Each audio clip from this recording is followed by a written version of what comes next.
নমস্কার, আমি ডক্টর কনিষ্ক সরকার, consultant clinical oncologist. আমি আজকে ধরে নিন ঘন্টাখানেক আগে একটি পেশেন্ট দেখলাম। একটি প্রায় 85 ইয়ার ওল্ড ফিমেল পেশেন্ট, খুব ফিট। মানে সেরকম কোনো কোমরবিডিটিস নেই, খালি প্রেশারের একটা দুটো ওষুধ চলে। 10-11 বছর আগে একবার হিপ রিপ্লেসমেন্ট হয়েছে। রিসেন্ট কোনো অ্যাডমিশনেরও কোনো হিস্ট্রি নেই। ওনার একটি ব্রেস্ট লাম্প হয়েছে। তো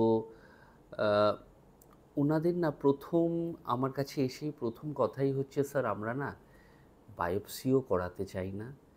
আমি কারণ এগুলো শুনলেই না মা খুব চিন্তা করবে, মা খুব ভেঙে পড়বে। মা হয়তো এখন যেরকম ভালো আছে সেটা হয়তো মা থাকবে না। আমি পুরো রেসপেক্ট করি ওনাদের এই কথাটা, আমি পুরো রেসপেক্ট করি। আমরা দেখুন কোনো দিনই কোনো পেশেন্টের কি তার বাড়ির লোক যেটা চায় সেটার অপোজিটে আমরা কোনো দিনই কোনো ইনভেস্টিগেশন, কোনো ট্রিটমেন্ট আমরা করব না। কিন্তু আমি আমার পয়েন্ট থেকে যে জিনিসগুলো আমি আপনাদের বলতে চাই, এটা হচ্ছে targeted towards elderly cancer patients. দেখুন, cancer is basically a disease of the elderly, মানে যত বয়স বাড়বে ক্যান্সার হওয়ার চান্সটা বাড়বে।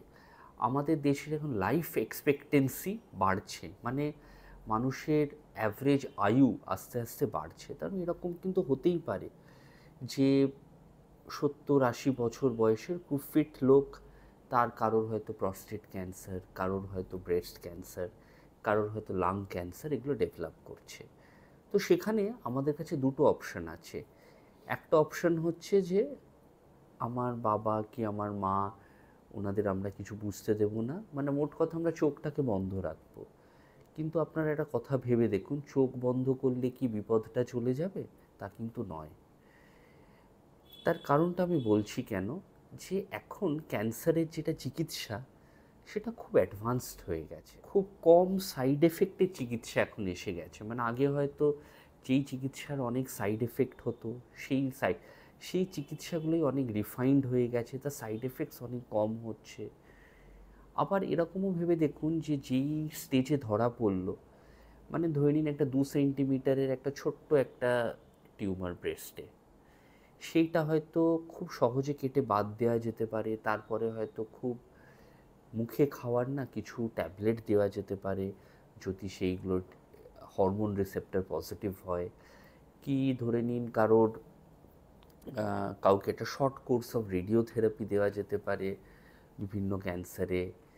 কি ধরে নিন কাউকে হয়তো এমন একটা সার্জারি করা হলো, একটা ল্যাপারোস্কোপিক কি রোবোটিক সার্জারি, যেটাতে হয়তো আমাদের দেখা গেল পেশেন্টের রিকভারি খুব সহজে হয়ে গেল। কি আধুনিক, মানে আধুনিক যেমন আমাদের যেটা আমরা অ্যানাস্থেসিওলজি বলে আমাদের সাবস্পেশালিটি বলি, সুপার স্পেশালিটি বলি, সেখানেও অনেক এখন নতুন নতুন মেশিন, যেটাতে আমরা মানে বেসিক্যালি পেশেন্টকে অজ্ঞান করে আমরা পেশেন্টকে অপারেশন করি, এইসব এখন অনেক অ্যাডভান্সড হয়ে গেছে। তো সেখানে আমার পার্সোনালি মনে হয় যে যদি না পেশেন্টের সেরকম কোনো সিগনিফিক্যান্ট কোমরবিডিটিস থাকে, মানে ধরে নিন কারোর হার্টের অনেক সমস্যা, বুকে স্টেন্ট বসানো আছে, কি হার্টে পেসমেকার বসানো, ডাক্তারবাবুরা বলছেন যে না অজ্ঞান তো করা যেতে পারে, অজ্ঞানের পরে জ্ঞান ফিরবে কিনা এটা আমরা শিওরলি বলতে পারছি না। কি ধরে নিন কোনো পেশেন্ট এমনই আনফিট যে হাঁটা চলাই করতে পারছে না, সে হয়তো নিজের কাজটাও করতে পারছে না, ডেফিনেটলি তাদের ক্ষেত্রে আমরা অনেক সময় বলি যে না ক্যান্সারের এই যেগুলো নর্মাল চিকিৎসা সেগুলো অফার করতে হবে না, আমরা পেশেন্টকে সেবা যত্নর ওপর রাখতে পারি। ব্যথা হলে ব্যথার ওষুধ, শ্বাসকষ্ট হলে অক্সিজেন দেওয়া, ব্লিডিং হলে ব্লিডিং বন্ধ করার কিছু ওষুধ দেওয়া, সেগুলো দিতে পারি। কিন্তু আমার পার্সোনালি মনে হয় যে এইটা আমরা মন থেকে কি মাথা থেকে আমরা সরিয়ে নিই যে পেশেন্টের অনেকটা বয়স হয়েছে বলে আমরা কোনো ক্যান্সারের চিকিৎসা করাতে চাই না। কারণ আমি বারবার বলছি যে ক্যান্সারের চিকিৎসা এখন অনেক অ্যাডভান্সড, অনেক রিফাইন্ড হয়ে গেছে। অনেক চিকিৎসা আছে যেগুলোতে পেশেন্ট অনেক দিন ভালো থাকে। ইনফ্যাক্ট আমার কিছুদিন আগে একটি metastatic breast cancer patient, metastatic মানে আপনারা বুঝতে পারছেন স্টেজ 4, তার সেই মহিলাটি প্রায় 75 থেকে 80 বছর বয়স, তার ছিল হরমোন রিসেপ্টর পজিটিভ ক্যান্সার। ইনি কিন্তু 3 থেকে 4 বছর বেশ ভালো ছিলেন, একটা হরমোনাল ট্যাবলেট চলছিল, তারপরে সেটা প্রোগ্রেস করার পর আরেকটা দিলাম, তারপর একটা হরমোনাল ইঞ্জেকশন আমরা তারপরে দিলাম, কিছু মুখে খাওয়ার ট্যাবলেট দিলাম, যেটাগুলো আপনারা প্যালবোসিক্লিপ বলে একটা ওষুধ দিলাম, যেটাকে আমরা CDK4/6 ইনহিবিটার্স বলি, করে পেশেন্ট 3-4 বছর ভালো ছিল। দেখুন, যদি এরকম হয় যে আমরা এমন একটা চিকিৎসার কথা প্ল্যান করি যেটাতে খুব বেশি সাইড এফেক্ট হবে না, মানে যখন প্রত্যেকটা সন্তানই কী চায় যে বাবা মার যেন কোনো কষ্ট না হয়, এটা আমরা পুরোটা খুব রেসপেক্ট করি। হয়তো আমিও যদি টেবিলের ওই দিকটায় বসে থাকতাম, ডাক্তারবাবুদের সাথে কথা বলতে যেতাম না, তো আমিও হয়তো সেই কথাটিই বলতাম।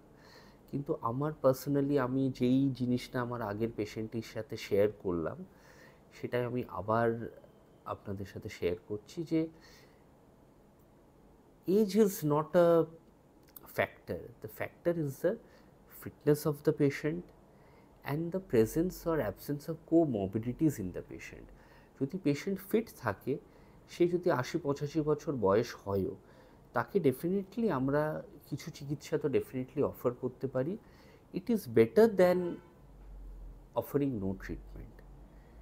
আশা করছি আমার এই ছোট্ট ভিডিওটি about cancer treatment in elderly patients who is fit, who does not have any comorbidities আপনাদের সাহায্য করবে to take your decision. However, আমি আবার বলছি, we as doctors definitely we respect the decision which the patient and his or her relatives take, but এটা আমি just আমার point of ভিউটা আপনাদের জানলাম। আশা করছি আমার এই ছোট্ট ভিডিওটি আপনাদের ভালো লাগলো।